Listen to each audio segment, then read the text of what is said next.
Thanks for tuning in to Touchdown Kingdom, your number one source for all things NFL all year round. Make sure to like this video if you enjoyed and subscribe for more great content.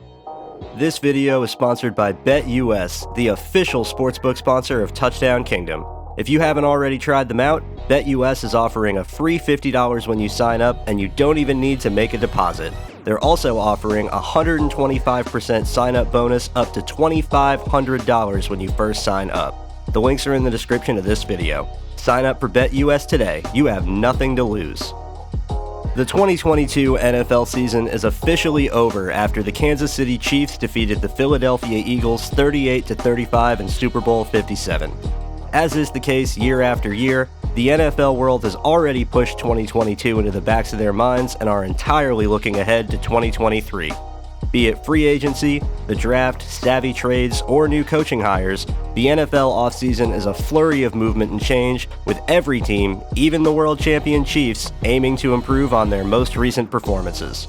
To help NFL fans navigate the storm of the offseason, Touchdown Kingdom will be breaking down the biggest questions each team needs to answer before the 2023 season begins, starting with one of the most competitive divisions in the entire league, the AFC East. Let's get started.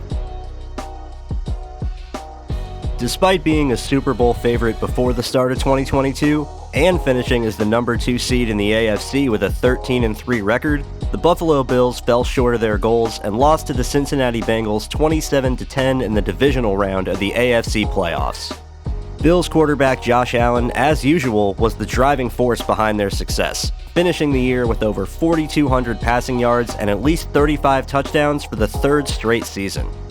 Looking ahead to 2023, the Bills are once again likely to be a strong early contender to win the Lombardi Trophy, but after failing to advance past the divisional round for the second year in a row, it's clear that Buffalo will need to give Allen more help if they want to get over the hump and compete with the AFC's current top dogs, the Bengals and the Chiefs.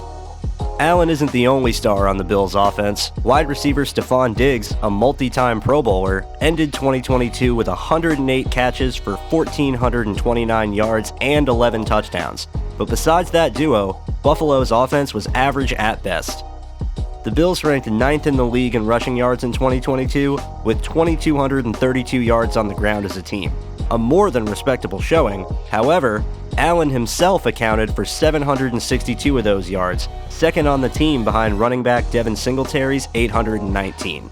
Without Allen's output, the Bills' rushing yardage total drops to 1,470, which would rank 31st out of 32 teams, only ahead of the Tampa Bay Buccaneers.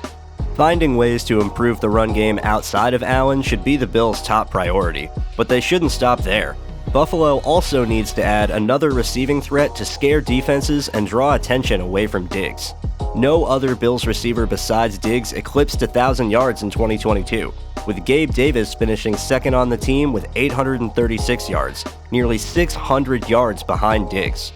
A more balanced offensive attack that emphasizes the run game will help ease the load on Allen, and another receiving weapon will help take Buffalo's already dangerous passing game to new heights. If they can add both, the Bills might just be able to finally reach the promised land. The story of the 2022 Jets is a tale of two halves. After starting the year with a 1-2 record, New York would go on to win their next 4 games in a row to reach 5-2, and sat at 6-3 at the bye week, well within reach of a playoff berth. The fun stopped there, however, as the Jets would go on to lose 7 of their next 8 games and ended the year at 7-10, missing the playoffs for an NFL-leading 12th straight season. The main reason for the collapse was the Jets' offense, which averaged a putrid 12.5 points per game over their final 8 contests. Second-year quarterback Zach Wilson was benched following a disastrous performance against the New England Patriots in Week 11, and despite glimmers of hope from Wilson's replacement, Mike White, the Jets' offense was stuck on the tarmac. New York lost 6 straight games to end the year, and the early excitement over ending the long-standing playoff drought was nothing more than a distant memory. Heading into 2023, the Jets' top priority by far is to find a proven signal caller, and the team knows it. Head coach Robert Saleh has already stated publicly that New York will be looking to add a veteran quarterback this offseason. The question is, who will it be?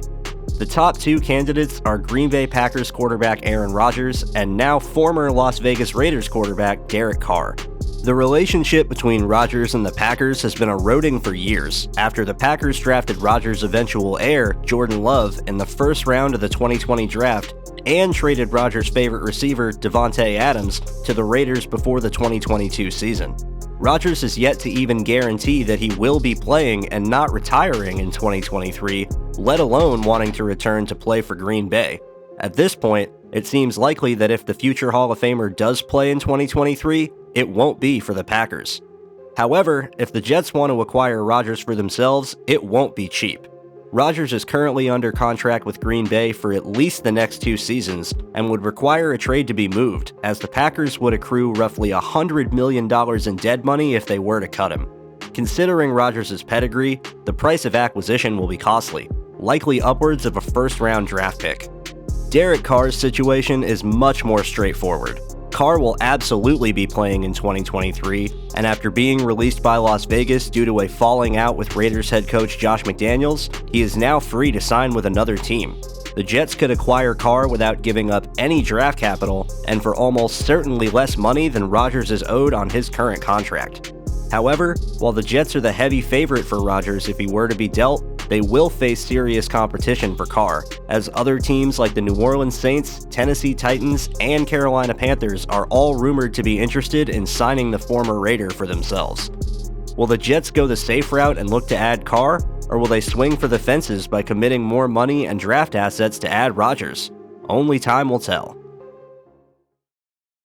Ever since Tom Brady left for Tampa Bay, the Patriots' offense just hasn't been the same. New England has missed the playoffs in 2 of their last 3 seasons, an unheard of event for Pats fans who had only known success during Brady's 20-year reign.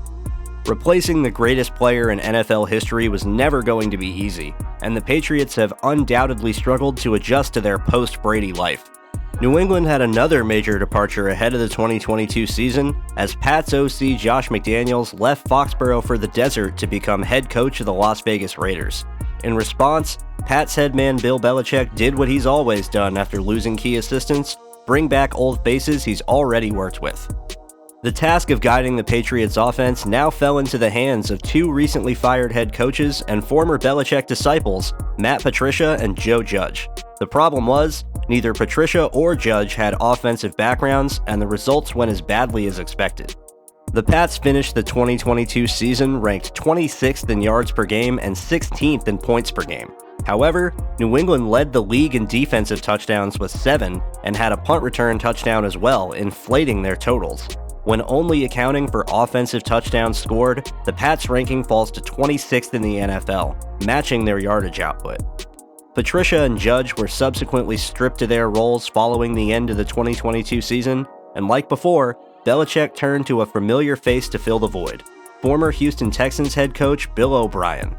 O'Brien will be entering his second stint as the Pats play caller, as he actually held the position for a single year in 2011 before becoming the head coach at Penn State in 2012 and eventually taking over the Texans 2 years later. O'Brien's career in Houston was a mixed bag, reaching the playoffs 4 times in his first 6 years, but was eventually fired 4 games into the 2020 season after an 0-4 start. He would spend the next 2 years in Tuscaloosa under Belichick's best friend Nick Saban as the Alabama Crimson Tide's offensive coordinator and quarterbacks coach. Now back in New England, O'Brien will be working with another Bama quarterback, Mac Jones, with the task of returning Jones to his rookie form, when he threw for nearly 4,000 yards and 22 touchdowns. While the addition of O'Brien will certainly be an improvement over Patricia and Judge, he alone may not be enough to get the Pats back to glory. New England's offense is severely lacking in star-quality skill talent, especially at wide receiver, and without some major investment into the players around Jones, it might not matter who is calling the plays. Will this finally be the year that Bill Belichick pays as much attention to his offense as he does his defense, or will the Pats stick to their usual second-tier approach for offensive weapons? The Dolphins had one mission and one mission only in the 2022 offseason: fixing their sputtering offense. Head coach Brian Flores, a defensive mind through and through, was fired despite Miami finishing the year with a 9-8 record. 49ers offensive coordinator Mike McDaniel was hired shortly afterwards, a clear sign of the team's priorities. On top of McDaniel, Miami also traded for then Kansas City Chiefs star wideout Tyreek Hill. sending their first, second, and fourth round picks in the 2022 draft, as well as their fourth and sixth round picks in the 2023 draft. The strategy worked flawlessly, as the Dolphins' offense exploded in 2022, ending the year ranked 6th in yards per game and 11th in points per game.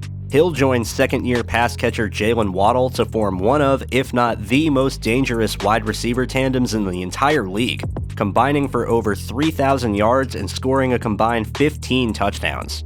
The Dolphins' offense was dominant. The problem was, their defense was repeatedly getting dominated themselves.